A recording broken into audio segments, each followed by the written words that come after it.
Então, sem mais delongas, vou passar a palavra para o Gabriel e depois o Mário fala.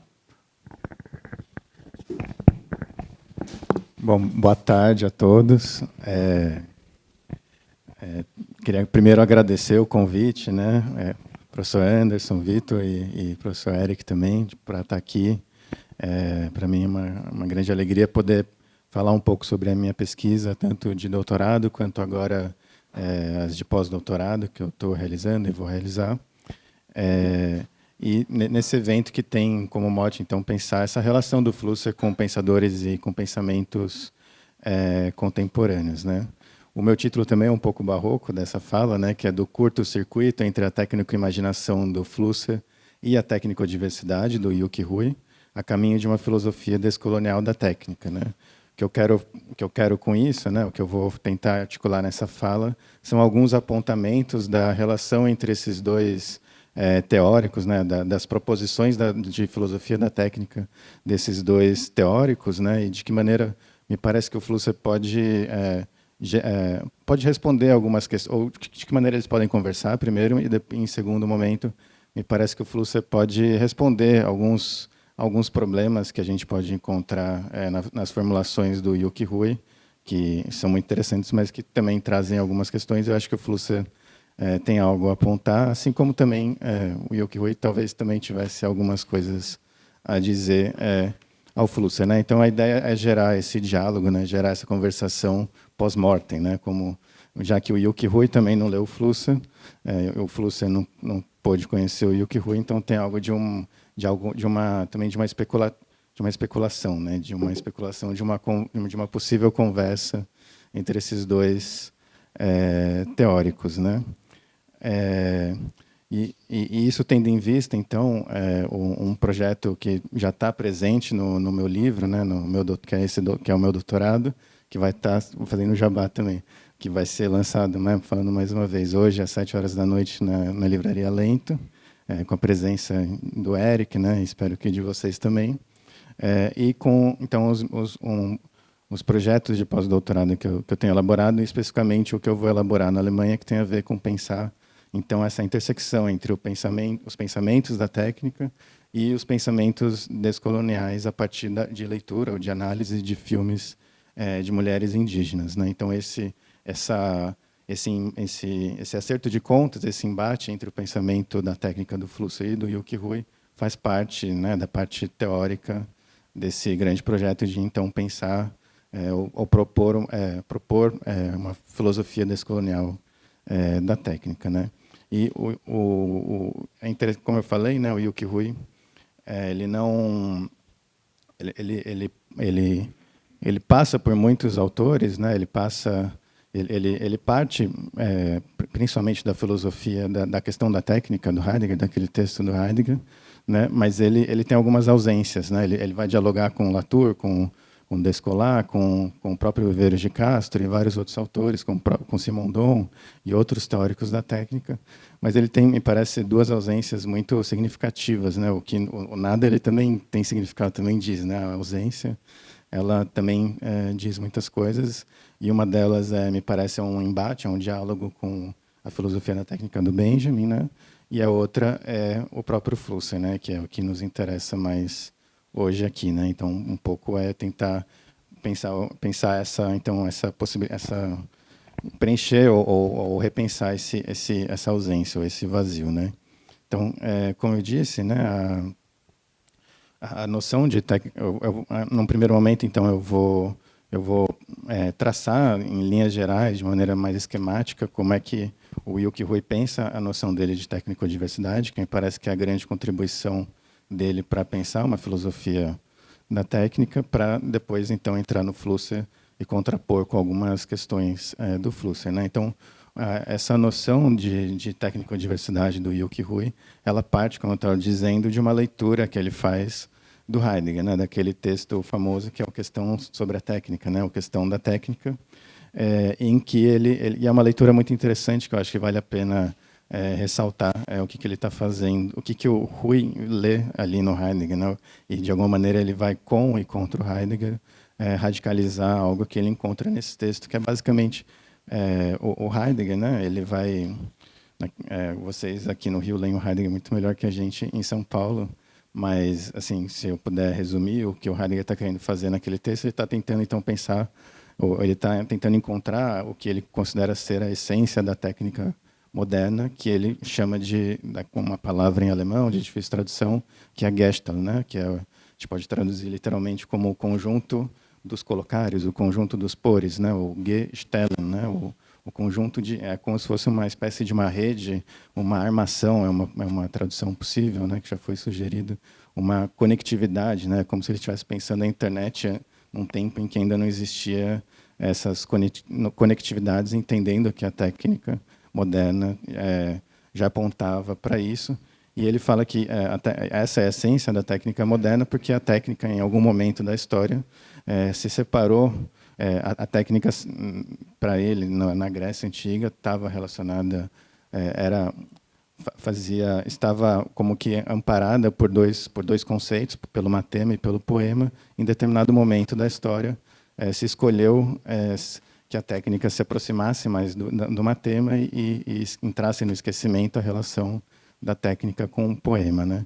É um movimento muito semelhante, né? Muito análogo ao do Nietzsche no Nascimento da Tragédia, que está falando, olha, a gente herdou dos gregos só a tradição apolínea, né? E deixou de lado a dionisíaca. Tem algo de tentar recuperar algo que foi esquecido ao longo da história da metafísica e da filosofia, né? Mas isso é o Heidegger, né? Mas o que o Rui vai ler disso daí? Ele vai falar, olha, então quer dizer que existem outras possibilidades de pensamento da técnica, né?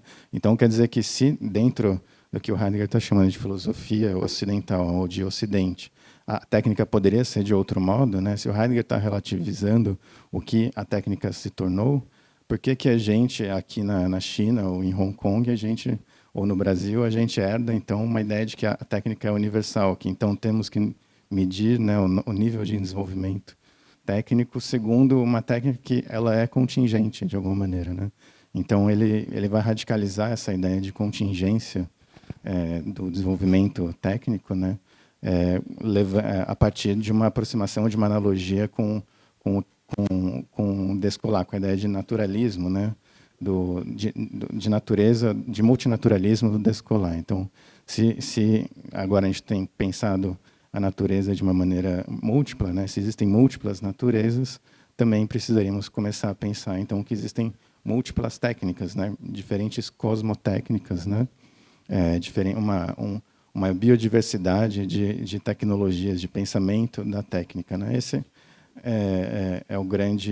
me parece a grande contribuição do Yoky Rui, e ele faz isso então tanto para relativizar essa universalidade da técnica, então repensar, revalorizar a relação principalmente da técnica chinesa, né, que é o projeto de doutorado dele, quanto também para, digamos assim, provincializar, né, para usar um termo dos estudos pós-coloniais, essa técnica que se pretende universal, né?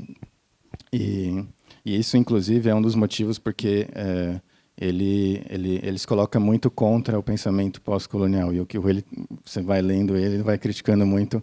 Ele fala, o pensamento eu não sou pós-colonial, mas por quê? Porque ele vê o pensamento pós-colonial como herdando ou se apropriando não fazendo uma crítica da tecnologia. Então, como que você quer se descolonizar sem fazer uma crítica da estrutura, né, da tecnologia? Um pouco por aí que passa, né, a questão dele. Então, ao fazer isso, né, ele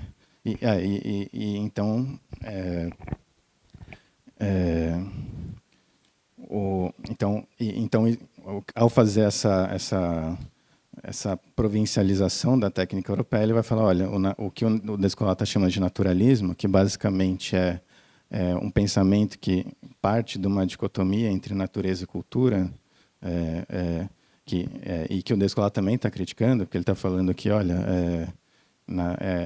isso é um pensamento específico de um determinado momento histórico, né? Existem vários outros tipos de pensamento, como animismo, totemismo, né? Outros tipos de ontologias, né? Então, esse naturalismo, essa dicotomia entre a natureza e cultura, seria a cosmotécnica moderna, a cosmotécnica do Ocidente, né? Então, o Yuki Hui também vai dar do Heidegger essa dicotomia entre o Ocidente e o Oriente. Ele vai pensar muito os termos da técnica entre o Ocidente e o Oriente. E vamos ver, espero ter tempo de chegar lá no Flusser e ver como o Flusser pode problematizar um pouco esses grandes termos, essa dicotomia pela qual o Hui pensa a questão da técnica, né? Mas, ao fazer isso, outra coisa que o Hui faz também é repensar a relação entre técnica e magia, né? Ele vai mobilizar dois pensadores, um pensador da antropologia, o Lévi-Strauss, e o Simondon, e vai contrapor as duas visões que eles têm da relação entre técnica e magia, né? Porque, para o Yuki Hui, o Lévi-Strauss pensa essa relação de uma maneira descontínua, né? Há uma descontinuidade entre a magia, e isso tem um pouco a ver com o que a gente estava conversando na mesa anterior, né? E a tecnologia moderna, né?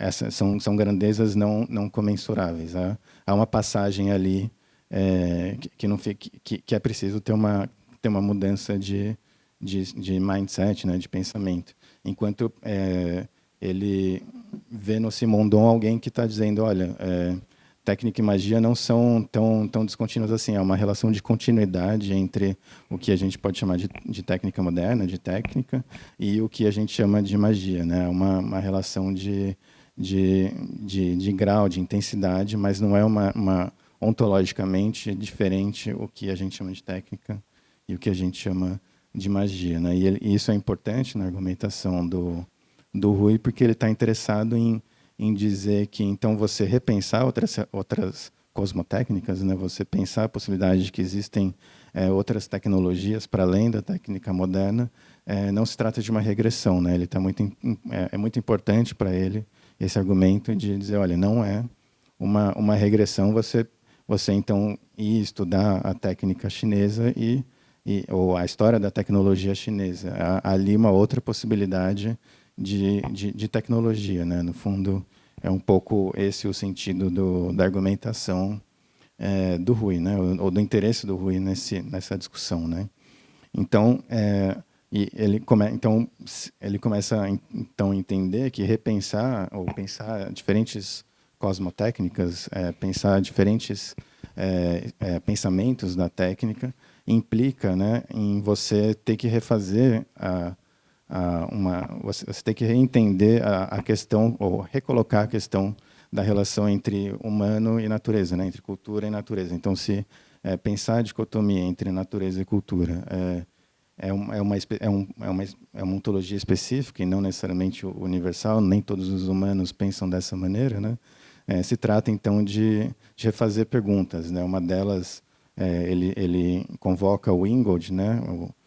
O teórico Ingold, para dizer, olha, o Ingold fala, durante muito tempo os filósofos ficaram se perguntando, né, o que faz os humanos um outro tipo em relação aos animais, quando talvez seja o caso de a gente começar a se perguntar o que faz os humanos um tipo particular de animais, né, uma outra relação que você está colocando, que você está pensando numa espécie de continuidade, né, e não de descontinuidade também entre a natureza e cultura, entre os humanos e os animais, né?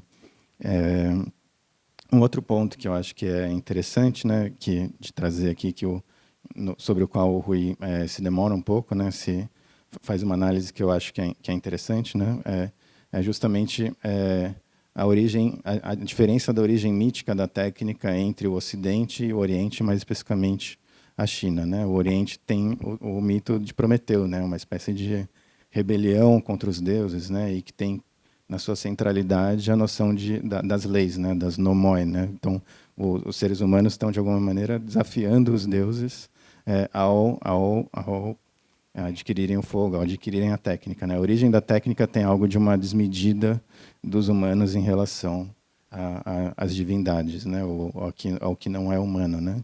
Enquanto o Hui vai analisar que, no caso chinês, tem a ver mais com justamente uma continuidade, uma relação de correspondência entre o plano divino e o plano mortal, né? O plano dos humanos.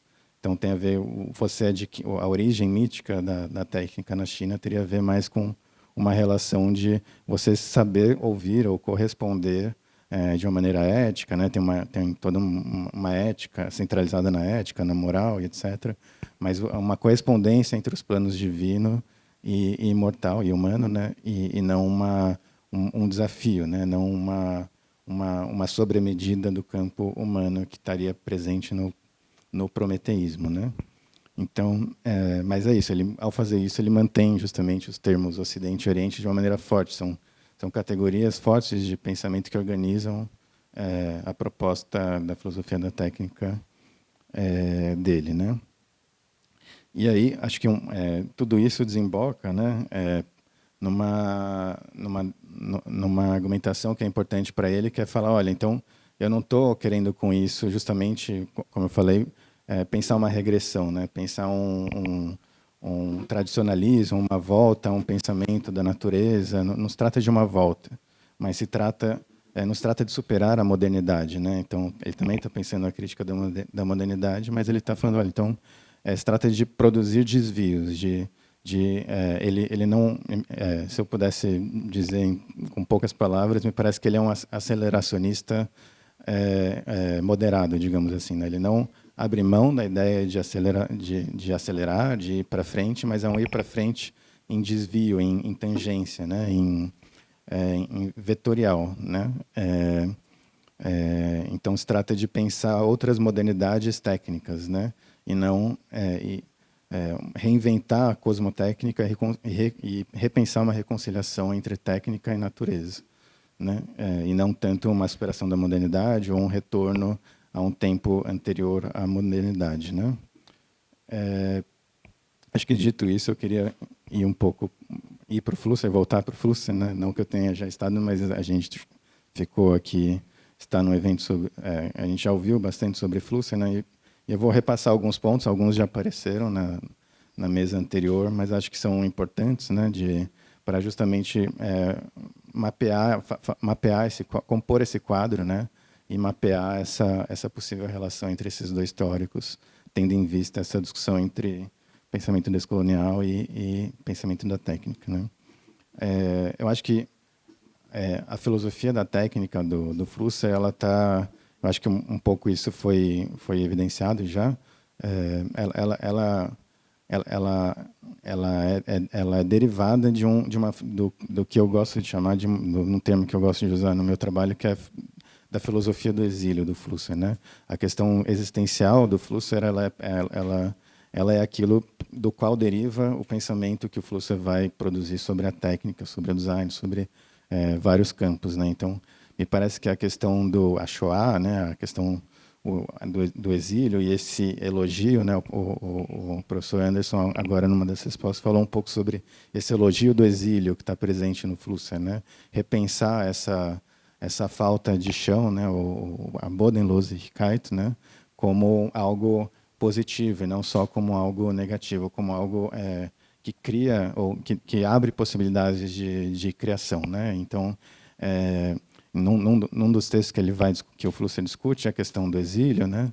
Que está presente, que em português saiu um pouco mal traduzido, mas enfim, dá para ler ali no comum daqueles textos posteriores à autobiografia, né? Do Flusser, ele vai pensar justamente a atividade filosófica como uma ética do exílio, né? A partir da ideia de exílio, e vai contrapor a figura do exilado, né? Do Einwanderer com a figura do Wanderer, né? Que é traduzido, são palavras próximas, né? Só muda essa partícula inicial. O Wanderer, lá no Nietzsche, é o andarilho, né? Aquele que sai da cidade para filosofar, pensar melhor, depois volta para a mesma cidade na qual ele pertence, enquanto o exilado é aquele que não tem uma cidade para voltar, né? E ao não ter a cidade para voltar, ele tem uma ética do estranhamento e do maravilhamento, né? Justamente do criar, do estranhar as coisas que nos cercam, que é outra expressão também que é um título de um livro que o Flusser não chegou a publicar, né? Mas que está no arquivo, a gente pode achar, né? que é um compilamento, uma compilação de textos que ele escreveu para jornais, né? Então se trata de pensar a filosofia, uma ética da filosofia, a partir desse estranhamento que a posição do exilado promove, né? E a filosofia da técnica do fluxo me parece derivada dessa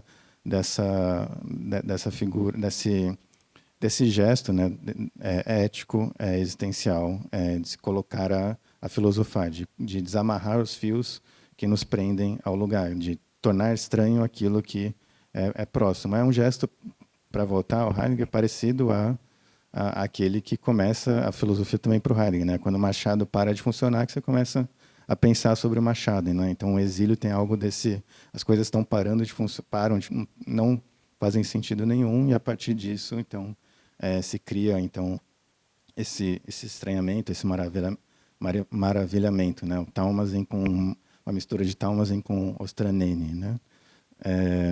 Então, além disso, né, tendo então como se a filosofia da técnica do fluxo é derivada da filosofia do exílio, significa também que ela também está ligada a uma ideia justamente de escape, de saída do projeto que levou a Auschwitz, né? Então, quer dizer que tem em vista uma ideia, o Anderson falou isso, né?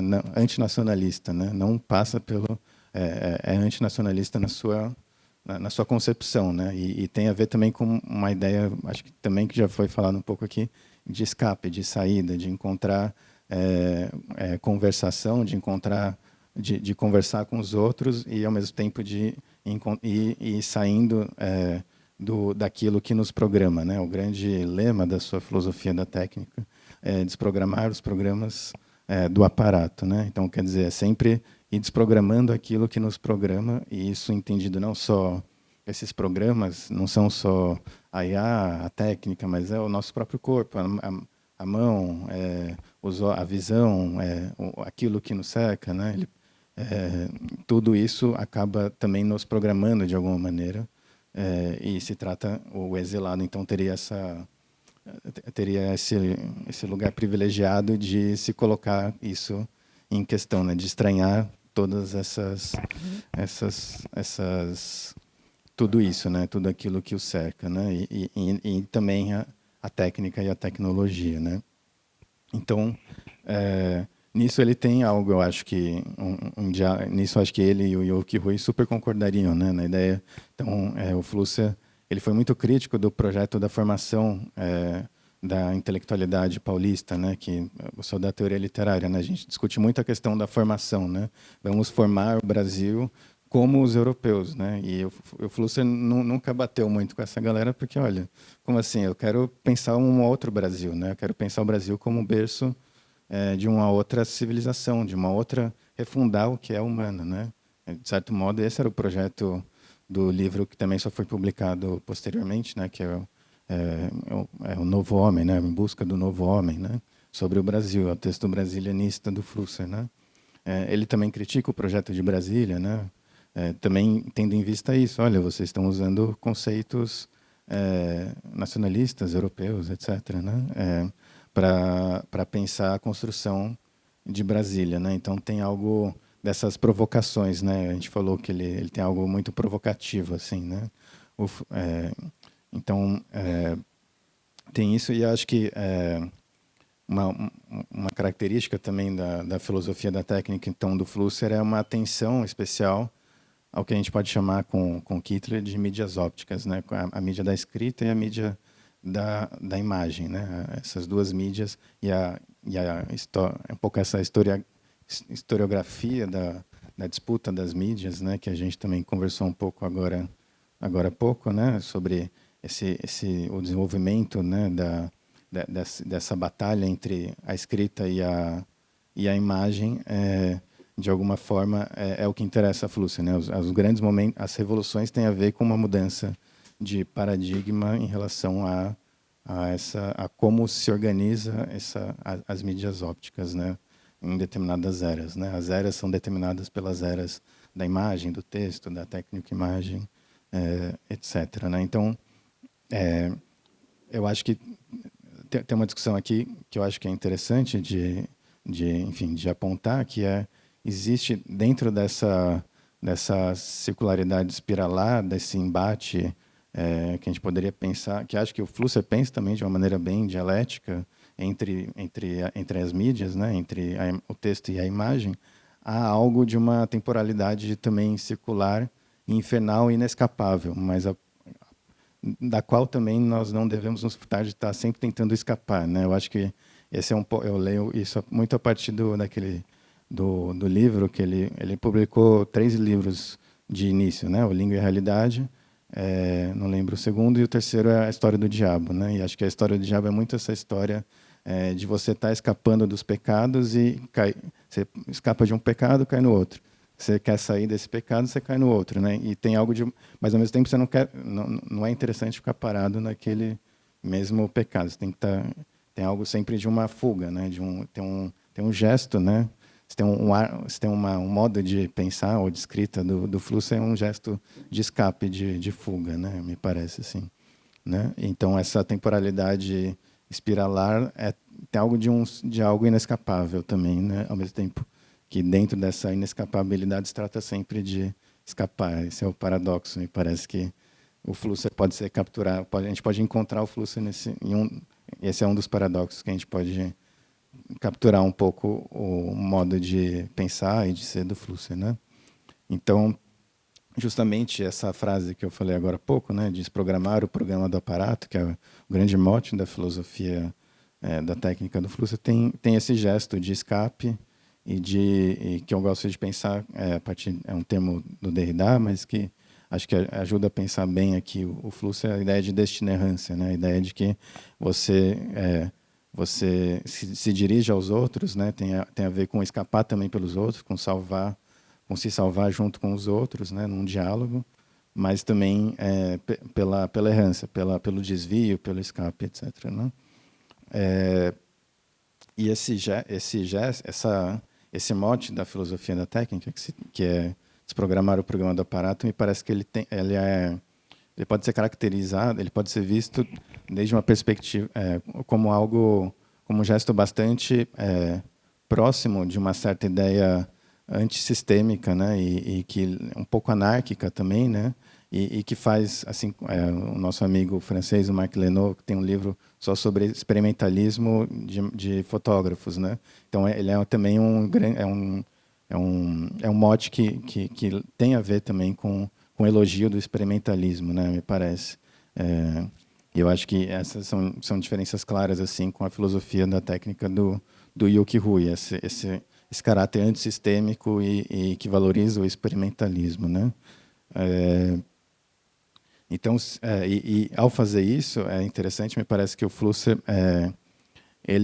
bom, se você lê o Flusser, você pode ler um livro ou uma página, e ele pode parecer adorniano, mas na década de 80, ao mesmo tempo, ele foi lido na Alemanha como o anti-adorniano por excelência, digamos assim, né? O cara que está fazendo elogio das novas mídias.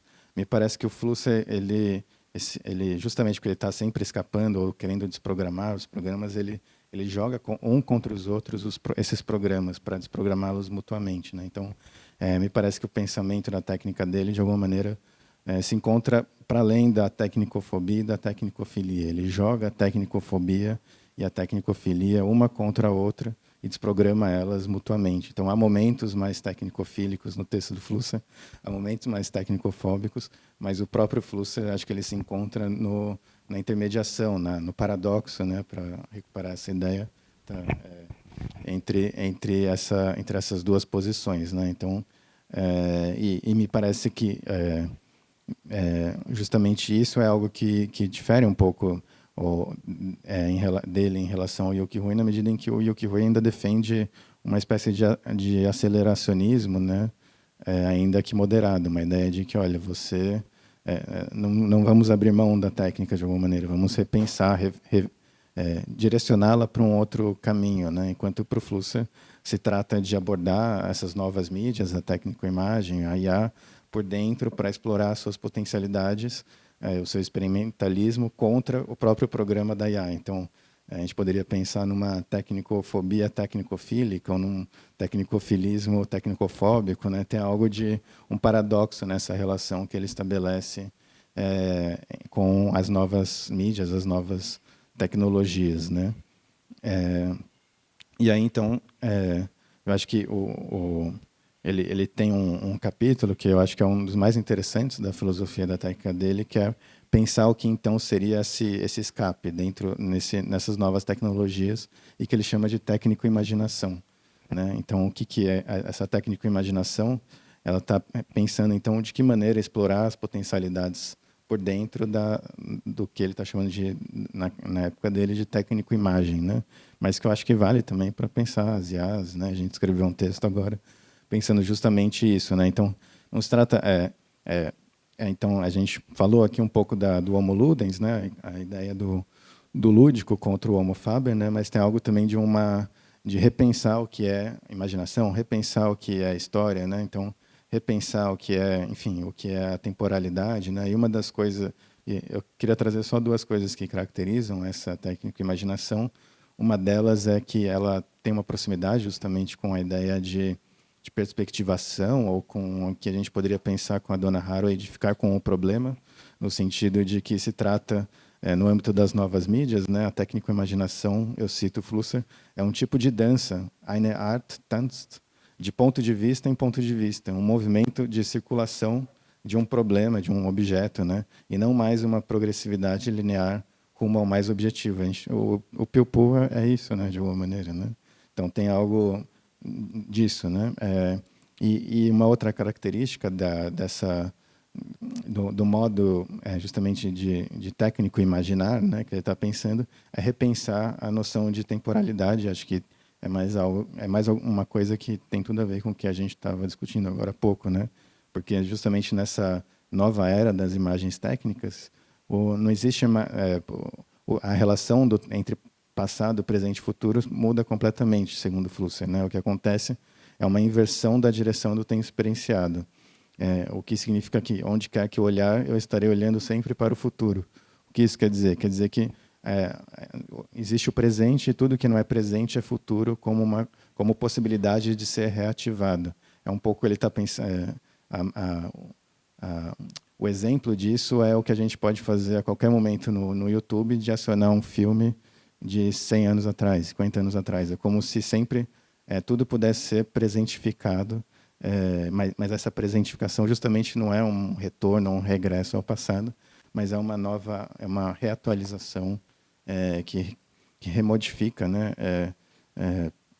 a relação entre a temporalidade, né, a relação entre presente, passado e futuro, né? E por fim, eu acho que eu só gostaria de então indicar como nesse diálogo que eu estou tentando estabelecer entre esses dois autores, como para o Flusser também isso tudo passa por um experimentalismo na escrita também, né? Então, não só na escrita, também de imagens e gestos, mas principalmente na escrita, né?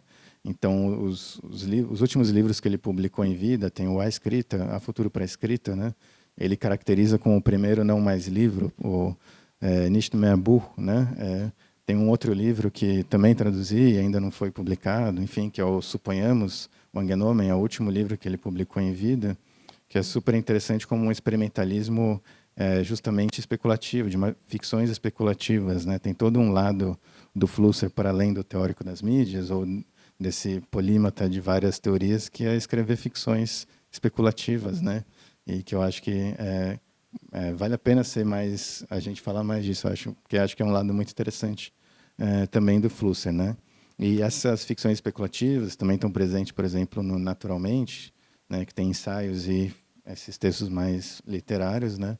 Todos eles apontam, me parece, para uma reorganização, né, para uma necessidade de reorganizar nessa era da técnico-imagem, e a partir dessa necessidade de técnico-imaginação que o Flusser identifica, né, de repensar o que é imaginação, repensar o que é se programar o programa do aparato. Então, implica numa reorganização, justamente, entre técnica, natureza e humanidade, né? Acho que esse é o grande... para onde aponta, de alguma maneira, na minha leitura, a filosofia da técnica do Flusser, e que tem só queria acabar falando um pouco isso, tem um parentesco, uma familiaridade com também aquilo que o Walter Benjamin vai chamar de segunda técnica, né? Que é uma técnica que justamente não é de dominação da natureza, mas justamente de correspondência, de florescimento conjunto entre seres humanos e a natureza, né? Então, repensar a relação entre técnica, natureza e humanidade, acho que é algo que o Rui também está fazendo, mas sem abrir mão da noção de aceleracionismo, ainda que moderado, e pensando muito a partir de termos como Ocidente e Oriente, enquanto o Flusser me parece mais experimentalista e antissistêmico. Acho que o resumo um pouco, ou a questão dessa conversa entre os dois, talvez rodasse um pouco entre essas coisas, né? Agradeço a escuta de vocês e conversamos. Obrigado.